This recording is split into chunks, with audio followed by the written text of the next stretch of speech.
பற்றி நாம் தொடர்ச்சியாக சிந்தனை செய்வோம். திருக்கைலாயத்திலேயே எழுந்துள்ளிருக்கக்கூடிய எல்லாம் வல்ல பரஞ்சோதியாக இருக்கக்கூடிய சிவபெருமானுடைய இடப்பாகத்தில் அமர்ந்திருக்கக்கூடிய அன்னை உமாதேவியார் தன்னுடைய தாட்சாயினி என்கின்ற பெயரை நீக்கி பிரிதொரு நாமத்தை பெற வேண்டும் என்று எம்பெருமானிடம் விண்ணப்பித்துக் கொண்டு அவருடைய அருளாணையின் வண்ணம் இமயராஜனுக்கு புத்திரியாக அவதாரம் செய்தார். அப்படி அவதாரம் செய்த அவர் 5 பிராயம் வரை இமயராஜனிடம் குழந்தையாக வளர்ந்து அதன் பின்னர் 5வது வயது பூர்த்தியானவுடன் தவம் செய்ய துவங்கினாள். இதுதான் அந்த 2 படலத்தின் சுருக்கம்.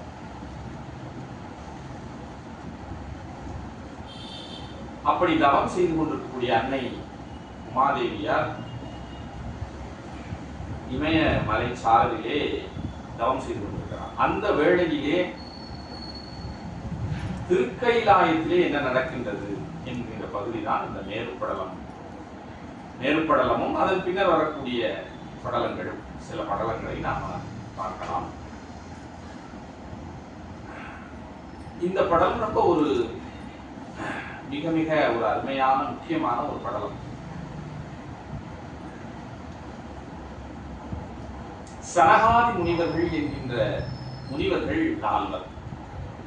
இந்த 4 முனிவர்களும் பிரம்மாவினுடைய புத்திரர்கள். இந்த 4 முனிவர்களும் அரிய பெரிய தவத்தை செய்து அவர்கள் வீடு பேற்றின் மீது அவாவுடையவர்களாக இருந்தனர். ரொம்ப முக்கியமான ஒரு விஷயம் நாம் புரிந்து கொள்ள வேண்டும். பிரம்மதேவர் படைப்பு தொழிலை தொடங்கும் பொழுது அவர் இந்த 4 முனிவர்களை படைத்தார். இந்த சனகாதி முனிவர்கள் 4: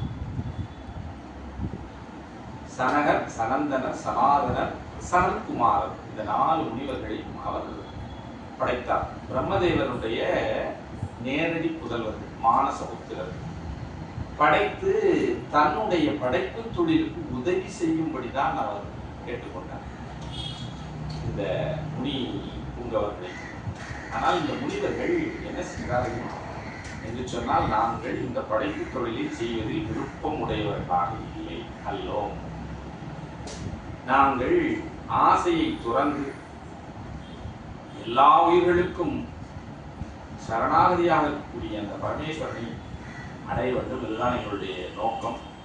படைப்பு தொழில் என்பது ஒரு சிறு தொழில், அதை செய்வதற்கு எங்களுக்கு விருப்பமில்லை என்று சொல்லி இந்த 4 முனிவர்களும் அப்பொழுதே தவத்தை செய்ய தொடங்கி சிவத்தை வணங்கினார். அப்பேற்பட்ட இந்த சனகாதி முனிவர்கள் பலகாலம் தவம் செய்து சரீகிரிய யோகத்தை எல்லாம் நன்கு கடைபிடித்துக் கொண்டிருக்கிறார். இருந்த பொழுதும் அவர்களுடைய மனதிலே இருக்கக்கூடிய ஐயம் நீங்கவில்லை. அவர்களுடைய உணர்வு அமைந்திலது என்று சொல்லி இங்கே ஆசிரியர் அதை குறிப்பிட்டு சொல்கிறார். எங்களுடைய அறிவு முழுமை பெறவில்லை என்று சொல்லி அவர்கள் நினைக்கின்றார்கள். நினைத்து அவர்கள் என்ன செய்கின்றார்கள், இந்த அறிவு முழுமை பெற வேண்டும் என்று சொன்னால் கையிலேயே எழுந்தருளிக்கக்கூடிய அந்த பெருமானால் மட்டும்தான் முடியும் என்று சொல்லி மனதிலே தேர்ந்து என்ன செய்கிறார்கள், திருக்கைலாயத்தை சென்று சேர்ந்தார்கள். அப்படி சேர்ந்து அங்கே அந்த கைலாயத்தை காத்து கொண்டிருக்கக்கூடிய நந்தியம் பெருமானிடம் விண்ணப்பம் செய்து நாங்கள் பெருமானை வணங்க வேண்டும், அவரை சந்திக்க வேண்டும் என்று கேட்டுக் கொடுத்தார். அதன்படி அந்த நந்தியம் பெருமான் சுவாமியிடம் சென்று அதை விண்ணப்பிக்கிறார். இந்த பகுதி வரைக்கும் தான் நம்ம பார்த்தோம். அதன் பின்னர் இருக்கக்கூடிய பகுதியை நம்ம பார்க்கலாம். இந்த பகுதி வரக்கூடிய இந்த பகுதி ரொம்ப ரொம்ப ஒரு கதையோடு கூடியது. அது மட்டுமல்ல, நிறைய கருத்துக்கள் இதில் இருக்கு. உள்வாங்க வேண்டிய விஷயங்கள் நிறைய இருக்கு. ஆகையினாலே இதை நாம் மிகுந்த கவனத்தோடு கற்போம். நோன்னையின் முனிவர் ஆனோர் நுவலரும் காட்சி நந்தி கான்முறை வணங்கி நிற்ப அனையவன் கருணை தன்னால் வான்மலி கடவுள் கோயில் மந்திரங்கொண்டு செல்ல நான்முகன் முதலோர்க்கெய்தான் ஞான நாயகனை கண்டார். இந்த முனிவர்கள் நந்தியம்பெருமானை வணங்கி அவருடைய காவலினாலே என்ன செய்கின்றார்? அவரால் அழைத்து செல்லப்படுகிறார். எங்கே? கைலாயத்துக்கு உள்ளே அழைத்து செல்லப்பட்டு அங்கே ஒரு சிறந்த அரண்மனை இருக்கிறது. அதிலே சிங்காதனத்திலே சகல உயிர்களுக்கும் நாயகனாக இருக்கக்கூடிய சுவாமி எழுந்தருளியிருக்கிறார். நான்முகன் முதல்வோர்க்கு எய்தா ஞான நாயகனை கண்டார். பிரம்ம விஷ்ணுக்களுக்கு எல்லாம் எய்த முடியாத நிலையிலே இருக்கக்கூடிய ஞானமூர்த்தியாக இருக்கக்கூடிய பெருமானை கண்டார். கண்டதும் அவர்களுடைய மெய்ப்பாடு என்ன என்பதை அடுத்த செய்யுளை சொல்கிறார். மொழியது தவறல் செல்ல முற்றுடல் பொடிப்புக்கொள்ள வெளிகுணல் பெருக தீசேர் மெழுகன உள்ளம் விள்ள. என்ன ஒரு அருமையான செய்யுள் பாருங்க. அழகிய மறைக்கும் எட்டா ஆதி நாயகனை நோக்கி தொழுதனது உவகை பூத்து துள்ளினர் துளக்கம் முற்றார். பெருமானை அவர்கள் காணுகிறார். கண்களினாலே கண்டவுடன் மொழியது தவறல் செல்ல. அவர்களுடைய மொழி குளறுகிறது, தவறுகிறது. முற்றுடல் பொடிப்புக்குள் அவர்களுடைய உடல் எல்லாம் என்ன செய்கிறது? நடுங்குகிறது. அவர்களுடைய மெய்ப்பாடு இதுதான் சொல்லுகிறார். அந்த உடல் சிலிர்க்கிறது. பொடிப்பு கொள்ள வெளிகுணல் பெருக. அவர்களுடைய கண்களில் இருந்து கண்ணீர் பெருகி ஓடுகிறது. தீசேர்மெழுகன உள்ளம் விள்ள. உள்ளம் தீயிலே அகப்பட்ட மெழுகு போல உருகுகிறது. அழகிய மறைக்கும் எட்டாதி நாயகனை நோக்கி. அழகான 4 வேதங்களுக்கும் எட்டாத ஆதி நாயகனாக இருக்கக்கூடிய பெருமானை நோக்கி தொழுதனர், வணங்கினார். உவகை பூத்து துள்ளினர், மிகுந்த மகிழ்ச்சியோடு துள்ளினார். துளக்கம் முற்றார், மிகுந்த அறிவு விளக்கத்தை பெற்றார்கள். எப்பேற்பட்ட செய்யுள் பாருங்கள், அற்புதமான ஒரு செய்யுள். மன்னவர் அமரர் யாரை வணங்கினும் அவைகளெல்லாம் நன்னிய பரமந்தாளில் 4 பெரும் தவத்தினோரும் தன்னடி நெறியில் பல்கால் தாழ்ந்தனர் எழுந்து நின்று பன்னிசை மறைகள் தம்பால் துதித்திவை பகதல் உற்றார். எந்த செய்யுளையும் நம்ம குறைத்து சொல்ல முடியாது. மன்னவர் அமரர் யாரை வணங்கினும் அவைகளெல்லாம் நன்னிய பரமந்தாளி. இந்த உலகத்திலே இருந்து வாழக்கூடிய சிறந்தவர்கள் யாரை வணங்கினால், தேவர்கள் யாரை வணங்கினால், வேறு எந்த தெய்வங்களை வணங்கினாலும் அந்த வணக்கமெல்லாம் அது பரமனுடைய தாளிலே சென்று சேரும். அப்படி இருக்கும் பட்சத்தில் இவர்கள் அந்த பரமனையே நேரடியாக வணங்குகிறார்கள். இந்த 4 பெரும் தவத்தினோர்கள், பெரிய தவத்தை செய்த இந்த 4வர்களும் தன்னழி நெறியில் பல்கால் தாழ்ந்தனர். சுவாமி சந்நிதியிலே நின்று பல முறைப்படி தாழ்ந்து வணங்கினார். அப்படின்னா விழுந்து வணங்கினார்கள் அர்த்தம். எழுந்து நின்று அந்த சொல் போடுறார். அதுக்கப்புறம் எழுந்து நின்று பன்னிசை மறைகள் தம்பால் துதித்து, நல்ல இசையோடு கூடிய வேதங்களினால் என்ன செய்தார்கள்? துதித்தார்கள். வேத மந்திரங்களினாலே துதிக்கின்றார்கள். 4 முனிவர்களும் வேதங்களை கரைத்து குடித்தவர்கள். பன்னிசை மறைகள் தம்பால் துதித்து இவை பகர்தல் உற்றார். கீழே உள்ளவற்றை சொல்லுகிறார், கீழ்கண்ட விஷயத்தை சொல்லுகிறார். சுவாமிகளிடம் விண்ணப்பம் செய்கிறார். என்ன சொல்லுகிறார்கள் பாருங்க. ரொம்ப ஒரு முக்கியமான செய்யுள். இருட்பெருங்கடல் கடலுள் யாமத்து எரி மறுத்திடைப்பட்டாங்கு பொருட்பெரும் கடலாம் வேதம் புடைதரும் மலைப்ப இந்நாள் அருட்பெரும் கடலே எய்த்தேன் அமைந்திலது உணர்வு யாங்கண் மறுப்பெரும் கடலின் நீங்கும் வண்ணம் ஒன்று அருள் தீ என்றார். ஒரு உதாரணத்தை, ஒரு உவமை சொல்லி சொல்லுகிறார்கள். ஒரு நல்ல இரவு பொழுது. அந்த இரவு பொழுதுல நிலவொளி கூட இல்லை அப்படின்னா ஒரு அமாவாசையோடு கூடிய இரவு பொழுதுன்னு வைத்துக் கொள்ளுங்க. அப்பேற்பட்ட ஒரு இரவு பொழுதுல நடுக்கடலிலே ஒருவர் அகப்பட்டிருக்கிறார். ஏதோ ஒரு சிறிய படகுலையோ அல்லது ஒரு சிறிய கப்பல் ஏதோ ஒன்று அப்படிப்பட்ட ஒரு இடத்துல அகப்பட்டு கொண்டிருக்கிறார். அப்பொழுது பெரிய புயல் வந்து அடிக்கிறது. சிறிதும் ஒளியில்லாத இருள், அதிலே கடல்ல வந்து பிரயாணம் செய்து கொண்டிருக்கிறார். அந்த நேரத்திலே புயல் அடிக்கிறது. அப்படி புயல் அடிக்கும் பொழுது அந்த படகிலே அகப்பட்டவர்களுடைய மனநிலை எப்படி இருக்கும்? அதுபோல எங்களுடைய மனநிலை இருக்கிறது என்று சொல்லுகிறார். இருப்பெரும் கடலுள் யாமத்து, யாமத்துனா இரவு பொழுது, இருப்பெரும் கடல், இருளோடு சூழ்ந்த கடல். அந்த கடல்ல எரி மறுத்திடைப்பட்டாங்கு, மறுத்து என்பது இங்கே புயல், வலிமை பொருந்திய காற்று. அதற்கு இடையிலே அகப்பட்ட ஒருவருக்கு எப்படிப்பட்ட ஒரு நிலை இருக்குமோ அது போன்ற ஒரு மனநிலை இருக்கு. பொருட்பெரும் கடலாம் வேதம் புடைதொரும் அழைப்ப. வேதத்திலே பல விஷயங்கள் பேசப்படுகின்றன. அதிலே சொல்லப்பட்ட பொருளெல்லாம் எங்களை என்ன செய்கிறது அப்படின்னா, துறைதோறும் வேதம் புடைதொரும் அழைப்ப, ஒவ்வொரு திசையிலே எங்களை எடுத்துக்கொண்டு செல்கிறது. அதனால் இந்நாள் அதனுடைய உண்மை பொருளை அறிய முடியாமல் எய்த்தேன்.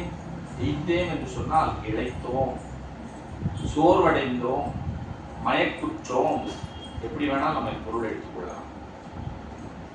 வேதத்தினுடைய பொருளை நாங்கள் முழுமையாக அறிய முடியாமல் அருட்பெரும் கடலே எய்த்தேன். அருட்பெரும் கடலாக இருக்கக்கூடிய பெருமானே நாங்கள் இழைத்தோம். அமைந்திலது உணர்வு, எங்களுடைய அறிவு முழுமை பெறவில்லை. அமைந்திலது உணர்வு, உணர்வு என்று சொன்னால் அறிவு. அமைந்திலது முழுமை அடையவில்லை. யாங்கண் மறுப்பெரும் கடலின் நீங்கும் வண்ணம் ஒன்று அருள்கி. பெருமானே, இந்த மயக்க கடலிலே இருந்து நீக்குவதற்கு உரிய ஒரு வழியை எங்களுக்கு தேவரீர் அருள் செய்ய வேண்டும். மறுப்பெரும் கடலின் நீங்கும் வண்ணம் ஒன்று அருள்தி என்றார். இந்த சனகாதி முனிவர்கள் பிரம்மதேவனுடைய நேரடி புத்திரர்கள். இவர்களே இப்பேற்பட்ட ஒரு மயக்க கடலில் நாங்கள் இருக்கின்றோம்னு சொல்லி அவர்கள் பெருமானிடம் சென்று விண்ணப்பம் செய்தார்கள். என்ன நாமெல்லாம் எம்மாத்திரம் இல்லையா? என்ன ஒரு விசேஷம் என்று சொன்னால், நாம் அப்பேற்பட்ட மயக்க கடலில் இருக்கிறோம் என்கின்ற பிரேமை நம்மிடம் இல்லை. அதுதான் அந்த பெரியவர்களுக்கு நமக்கு உண்டான வித்தியாசம். அவ்வளவு பெரிய ஞானம் உடையவர்கள், ஆகா நாம வந்து ஒரு மாபெரும் சிக்கலில் மாட்டிக்கொண்டிருக்கிறோம் அப்படிங்கிறத உணரக்கூடிய அறிவுடையவர்களா. ஒரு பன்றி குட்டி இருக்கிறது, அது சேற்றில் ரொம்ப சந்தோஷமாக விளையாடி கொண்டு, அதை பற்றி அது ஏதாவது ஒரு பிரேமையோடு இருக்குமா? இருக்காது. ரொம்ப ஆனந்தமா இருக்கு இல்லையா? ஒரு சிங்கம் இருக்கிறது, ஒரு புலி இருக்கிறது. என்ன செய்கிறது? இன்னொரு விலங்கை அப்படியே கொலை செய்து உயிரோடு அதனுடைய மாமிசத்தையும் ரத்தத்தையும் உறிஞ்சுகிறது, குடிக்கிறது, உண்கிறது. நாம் தவறு செய்கிறோம் என்கின்ற பிரேமை அதற்கு இருக்குமானா இருக்க. அதுதான் வந்து என்ன வித்தியாசம்னு சொன்னா, சனகாதி முனிவர்கள் போன்ற சான்றோர்களுக்கும் ஏனைய உயிர்களுக்கும் உள்ள வித்தியாசம். பிரம்மதேவருடைய நேரடி புத்திரராக பிறந்து பிரம்மதேவரிடமே என்ன சொல்லுகிறார்கள்? நாங்கள் ஆசை உட்பட்டு இந்த படைப்பு தொழிலை செய்வதற்கு உரியவர்கள் அல்லர் அப்படின்னு சொல்றாங்க. அப்படின்னா அப்ப எப்பேற்பட்டவர்கள் பாருங்க, பிரம்மதேவரை சேலஞ்ச் பண்றாங்க. பிரம்மதேவரிடம் என்ன சொல்லுகிறார்கள்? நீங்கள் ஆசை உட்பட்டு இதை செய்து கொண்டிருக்கிறீர்கள் என்பதை மறைமுகமாக சொல்லுகிறார்கள். அப்பேற்பட்ட ஞான நிலையிலே இருக்கக்கூடிய இந்த ஞானிகள் அமைந்திலது உணர்வு, எங்களுக்கு அறிவு முழுமை பெறவில்லை சுவாமி. மறுப்பெரும் கடலின் நீங்கும் வண்ணம் ஒன்று அருள்தி. இந்த மயக்க கடலில் இருந்து நீங்குவதற்குரிய ஒரு வழியினை தேவையில் எங்களுக்கு அருள வேண்டும்னு சொல்கிறாங்க. அதான் ஞானம் அவர்களுக்கு எவ்வளவு நிரம்ப பெற்றிருக்கிறதுங்கிறதுக்கு இது ஒரு அடையாளம். எந்த விண்ணப்பம் செய்யறாங்க சுவாமியிடம் விண்ணப்பம் செய்யறாங்க. சுவாமி என்ன செய்யறார்? நவையருதவங்களாற்றி நல்லருள் படைத்த சொல்லோர் இவை உகன்றிடலும். நவையருதவங்கள் குற்றமில்லாத தவத்தை செய்து மிகுந்த அருளை பெற்ற இந்த தொல்லோர் தொன்மையான இந்த முனிவர்கள் இப்படி சொன்ன உடனே அன்பர்க்கு எளிவரும் கருணை வள்ளல், அன்பர்களுக்கெல்லாம் எளிவந்த தன்மையோடு அருள் செய்யக்கூடிய கருணை வள்ளலாக கூடிய பெருமான் அவர் முகம் தெரிந்து நுங்கள் அறிவமைந்தடங்குமாறு தவலரும் சிறப்பின் நன்னூல் சாற்றுதும். உங்களுடைய அறிவு முழுமை பெற்று அடங்குமாறு நல்ல நூலினுடைய பொருளை நான் உங்களுக்கு சாற்றுதும் சொல்லுகின்றேன், சொல்லுவோம்.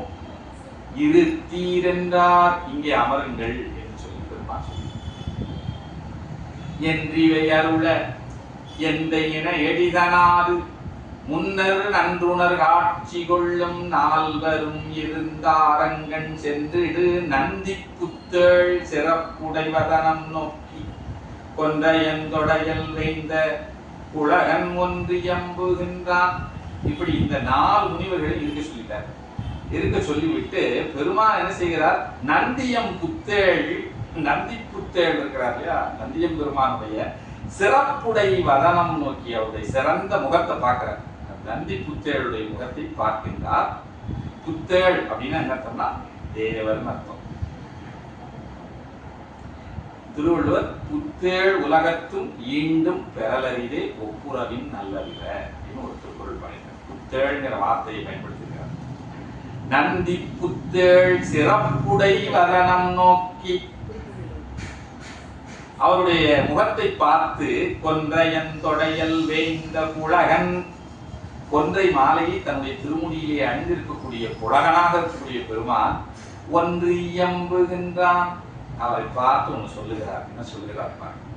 புங்கனை கிழவன் நன்றி புங்கவர் யார் போந்தாலும் இங்குற தகுதி அல்லை இது உனக்கு அடைத்ததென்ன. அவர் ஒரு விஷயத்தை சொல்றார். பூங்கனை கிழவன் நந்தி, பூங்கனை கிழவன் அப்படின்னா அது மன்மதன். நந்திய பெருமான கூப்பிட்டு சொல்லுகிறார், மன்மதனை தவிர புங்கவர் யார் வந்தாலும் வேற எந்த தேவர்கள் வந்தாலும் ஈங்குற தகுதி அல்ல, இங்கே வர முடியாது. இது உனக்கு அடைத்தது, இது என்னுடைய கட்டளை அப்படின்னா என்ன அர்த்தம்? வேற எந்த தேவர் யார் வந்தாலும் உள்ள வரக்கூடாது. பூங்கனை கிழவனை மட்டும் நீ உள்ள வர விடலாம்னு சொல்றார். பூங்கனை கிழவன்னா பூங்கனை கனை, பூவையே கனையாக கொண்டிருக்கக்கூடிய கிழவன். கிழவன்னா வயசானவன் அர்த்தம், அழகன் அர்த்தம். ஒரு ஆண் மகனை குறிக்கக்கூடிய ஒரு சொல் தான் கிழவன். கிளத்தி அப்படின்னாலும் அது ஒரு பெண்ணை குறிக்கக்கூடிய சொல். கிழவன், கிளத்தி இதெல்லாம் வந்து தொல்காப்பியத்திலே இருக்கக்கூடிய சொற்கள். உனக்கு அடைத்தது என்ன, இப்படி வந்து அவர் சொல்லுகிறார். இது எனது கட்டளைன்னு சொல்லுகிறார். ஆங்கது புரிவன், பெருமானே அப்படியே ஆகட்டும். என்ன அமலனை இறைஞ்சி என்று சொல்லி பெருமானை வணங்கி விட்டு அங்கன் நீங்கி, அந்த இடத்தை விட்டு நீங்கி அக்கணத்தின் நந்தி நெறி முதல் போற்றல் செய்தான். அந்த கணங்களுக்கெல்லாம் தலைவராக இருக்கக்கூடிய நந்தியம் பெருமான் அவருடைய கட்டளை சிறமேற்கொண்டு அதை பாதுகாத்து வாயிலே நின்றார் என்று சொல்லி சொல்கிறார். ஆக நந்தியம் பெருமானுக்கு அவ்வாறு கட்டளையிட்டு விட்டு இங்கே சுவாமி என்ன செய்ய போறார்? நந்தி முன் கடையை போற்ற ஞான நாயகனாம் அண்ணல் முந்துரை சனகன்னாதி முனிவர் தொழுது கேட்ப அந்தமில்லாக மற்ற அரும்பதம் ஒன்றும் கூற புந்தியது ஒடுங்கும் ஞான போதகம் போதி என்றார்.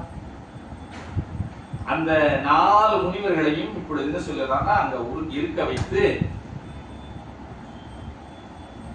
அந்தமில் ஆகமத்தின் அரும்பதம் ஒன்றும் கூற, முடிவில்லாத ஆகமத்திலே சொல்லப்பட்ட 3 பதங்களை சொல்லுகிறார். என்ன? சரியை, கிரியை, யோகம்.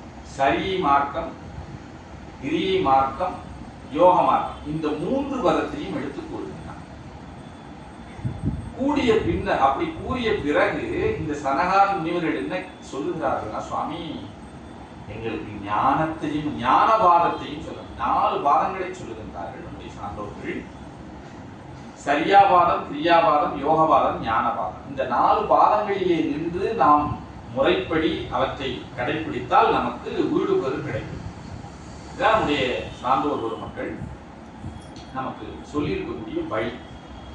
அதில் 3 பாதத்தை இங்கே எடுத்துரைக்கிறார் பெருமான். அதை கேட்டார்கள் இந்த முனிவர்கள். கேட்ட பின்னர் குந்தியது ஒடுங்கும் ஞான போதகம் போதி, புத்தி முழுமையாக ஒடுங்கக்கூடிய ஞான மார்க்கத்தை எங்களுக்கு சுவாமி அருள் செய்ய வேண்டும் என்று கேட்டார்கள். என்னலும் நகைத்து, அப்படி சொன்ன உடனே சுவாமி புன்முறுவல் கொடுத்தார், சிரித்தார். யாதும் எதிர்மொழி புரிந்தானல்லன் பண்ணுவது என்றால் மற்ற இப்பரிசினால் இருத்தல் கண்டீர், அன்னறியாகும் என்றே அனையவர்க்கு உணர்த்தும் மாற்றால் முன்னரும் பதத்தின் மேலோன் ஒரு செயல் புரிதல் உற்றான். அப்படி சொன்ன உடனே சுவாமி அவர்களை பார்த்து புன்னகை செய்து விட்டு, இது இந்த ஞானபாதம் சொல்லினாலே சொல்லப்படக்கூடிய விஷயம் அல்ல என்று சொல்லி, சொல் அல்லாத ஒரு செயலினால் நான் உங்களை உணர்த்துகிறேன் என்று சொல்லி சுவாமி என்ன செய்கிறார்? இருவரும் உணராண்ணல் ஏனவெள்ளி யாமை சிறநிறை அனந்த கோடி திளைத்திடும் புறத்தில் சீர்கொள் காதலம் ஒன்று சேர்த்தி மோன முத்திரை காட்டி ஒரு கணம் செயலொன்றின்றி யோகு செய்வாரின் முற்றான். அவர்களை பார்த்து சுவாமி என்ன செய்கிறார்?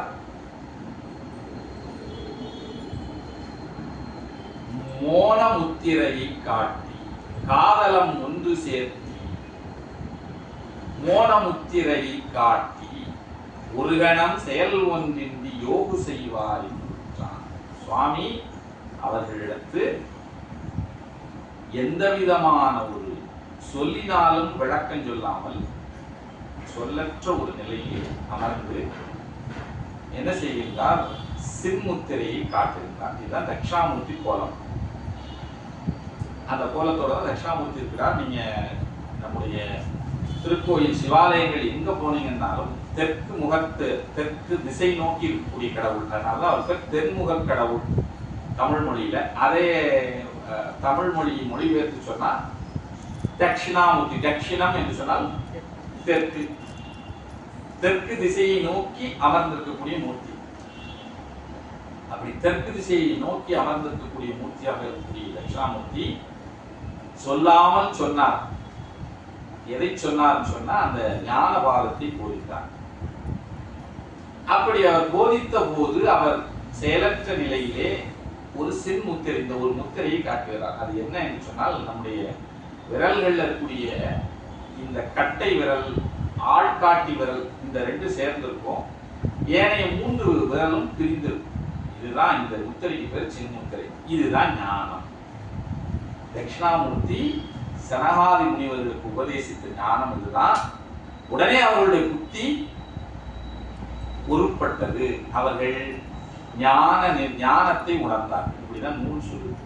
ஆனா நமக்கு இந்த முத்திரையை காட்டோன்னே ஒருபட்டு ஒடுங்குவார் என்று சொன்னால் அப்படி ஒடுங்காது. ஏன்னு சொன்னால் அவர்களுடைய ஞான நிலை வேறு.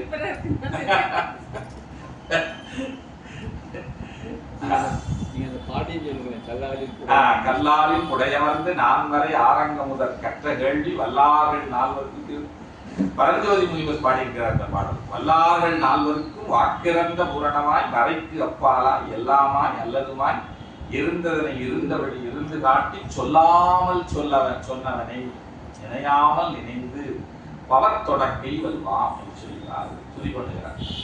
சொல்லாமல் சொன்னார். அவர் சொன்ன அந்த விஷயம் இதுதான்.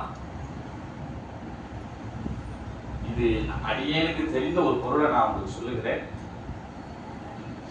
இது எல்லாமே நம்ம சொல்லக்கூடிய இந்த விஷயங்கள் எல்லாமே நாம ஒரு என்ன நிலையில இருந்து இதை புரிந்து கொள்ளுகிறோம் என்று சொன்னால், ஒரு ஆங்கிலத்தில் சொல்ல போனா ஒரு தியரிட்டிக்கல் நாலேஜ் அப்படின்னு நம்ம சொல்லுகிறோம். அந்த மாதிரி தான் சூரியனுடைய மேற்பரப்பு வெப்பநிலை 1500 டிகிரி செல்சியஸ் அப்படின்னு சொன்னா அதை நாம் எப்படி புரிந்து கொள்ளுகிறோம்? அது போலத்தான் இதை நாம் புரிந்து கொள்கிறோம். 1500 டிகிரி செல்சியஸ் அப்படின்னு நம்மால ஒரு கற்பனை செய்ய முடியும்.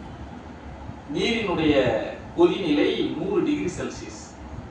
1500 டிகிரி செல்சியஸ்னா அது எப்படிப்பட்ட வெப்பம் அப்படின்னு நம்ம ஒரு தோராயமாக புரிந்து கொள்கிறோம். அந்த அளவில் தான் நாம் இதனுடைய பொருளை புரிந்து கொள்ள முடியும் இல்லையா? அது முழுமையாக நாம உணர முடியாது. அந்த ஞான நிலையிலே தான் அது உணர முடியும்.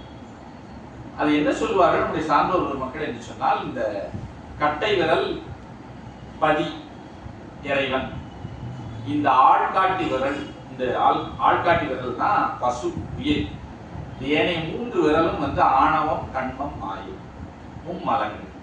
இந்த ஆள்காட்டி விரல் பார்த்தீங்கன்னா எப்பொழுதுமே இந்த மற்ற 3 விரலோடு சேர்ந்துதான். இந்த 3ஐயும் விட்டு நீங்கி பதியாகி இறைவனோடு சேர வேண்டும். அப்படி சேர்ந்தால் அது ஞானம். பதியாகி இது ரொம்ப எளிமையா சொல்லுவதற்கு ரொம்ப எளிமையான விஷயம். பதியாகி அந்த இறைவனை பசுவாகிய உயிர் சென்று சேர வேண்டும். ஆணவம் கண்மம் மாயை ஆகிய 3 மலங்கள், அதைத்தான் பாசம் என்று சொல்லுவார்கள். அந்த 3 மலங்களை விட்டு பிரிய வேண்டும். அதை விட்டு பிரிந்து இந்த பதியாகி இறைவனை கூட வேண்டும். அப்படி கூடக்கூடிய நிலைதான் ஞான நிலை. அப்படி கூடாத நிலை எல்லாமே ஞானமற்ற நிலை. அது ஞான நிலைக்கு வழியாக கூட இருக்கலாம். அது இப்ப சரி கிரி யோகம் இந்த 3மே உயர்ந்த விஷயங்கள். ஆனால் கூட அவர்கள் முழுமையாக அந்த பதியை கூடியவர்கள் என்று சொல்லிவிட முடியாது. ஞான நிலை மட்டும்தான் இந்த பசு முழுமையாக பதியை கூடிய நிலை. அப்படிப்பட்ட நிலையில் தான் இந்த உயிர்களுக்கு என்ன செய்கிறதுனா அறிவாகப்பட்டது முழுமையாக அடங்குகிறது. அத்தகைய நிலையை அடைந்த ஞானிகளைத்தான் நாம வந்து என்ன சொல்லுவோம் என்று சொன்னால், அதாவது இந்த நிலையில் இந்த உடம்போடு இருந்தால் கூட இறைவனோடு கலந்து அவர்கள் வாழுகின்றனர். அவர்கள் வந்து முழுக்க முழுக்க வீடு பேர் பெற்றவர்களாகவே நாம் கருதலாம். அப்படிப்பட்ட ஞானிகள் தான் ஞான சம்பந்தர், அப்பர் சுவாமிகள், இவர்கள் எல்லாம் நம்ம வந்து அப்படி சொல்லலாம். ஏனென்று சொன்னால் அவர்கள் இங்கே இருக்கும் பொழுதே முழுக்க முழுக்க சிவத்தோடு கூடிதான் இருந்தார்கள். அதனால்தான் அவர்களால் ஐந்தொழிலை கூட செய்ய முடிந்தது. ஞான சம்பந்தர் எலும்பை பெண்ணாக்கினார் இல்லையா? இப்படியெல்லாம் அவரால் அற்புதங்களை நிகழ்த்த முடிந்தது என்று சொன்னால், அவர்கள் முழுக்க முழுக்க பதிஞானத்தில் பசுஞானம் முழுமையாக கலந்த நிலை. அந்த நிலையைத்தான் ஞான நிலை என்று சொல்லி நம்முடைய அன்றோர் மக்கள் சொல்லுகிறார்கள். இதை சின்முத்திரையாக அங்கே பெருமான் குறித்து காண்பித்தார்.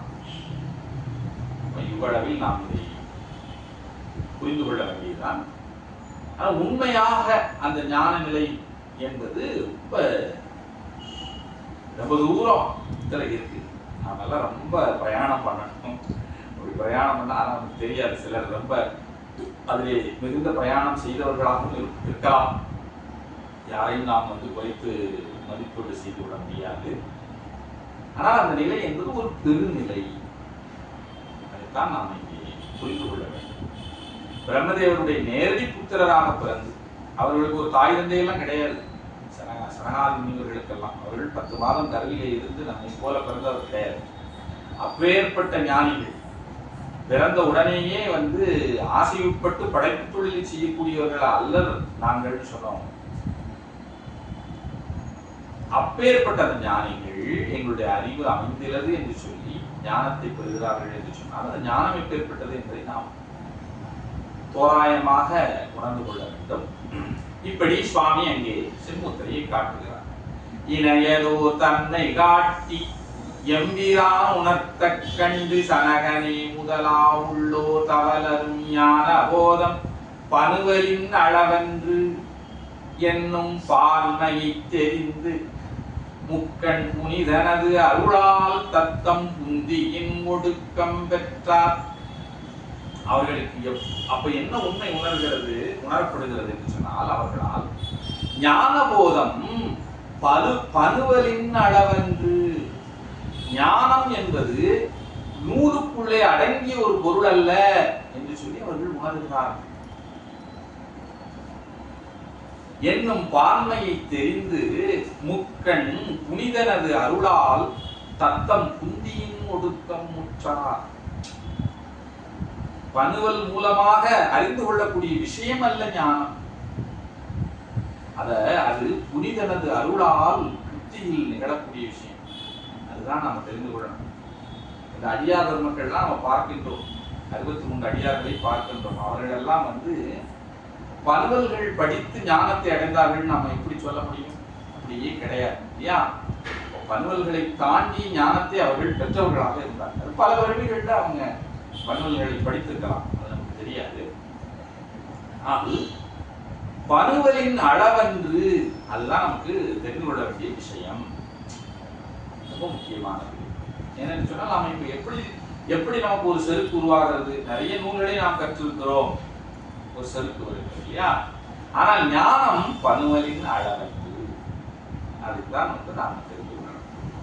கண்ணப்ப நாயனார் சுவாமி தன்னால் தனக்கு தெரிந்த ஒரு முறையிலே அவர் பூசை செய்கிறார். அந்த பூசை முழுக்க முழுக்க ஆகம விரோதமான ஒரு பூசை. ஆகம முறைப்படி அங்கே ஒரு சிவாச்சாரியார் பூஜை செய்து கொண்டிருக்கிறார். மிகுந்த மன வருத்தம் அடைந்து தினந்தோறும் அவர் என்ன செய்கிறார்னா, அந்த மாமிசத்தை எல்லாம் மனத்தை மன வலியை சகித்துக் கொண்டு அவற்றை எல்லாம் நீக்கி சுவாமிக்கு தினமும் ஆகம முறைப்படி பூஜை செய்கிறார். ஆனால் ஆகமம்னா என்ன என்று தெரியாத ஒருவராக கண்ணப்ப நாயனார் பூஜை செய்கிறார்.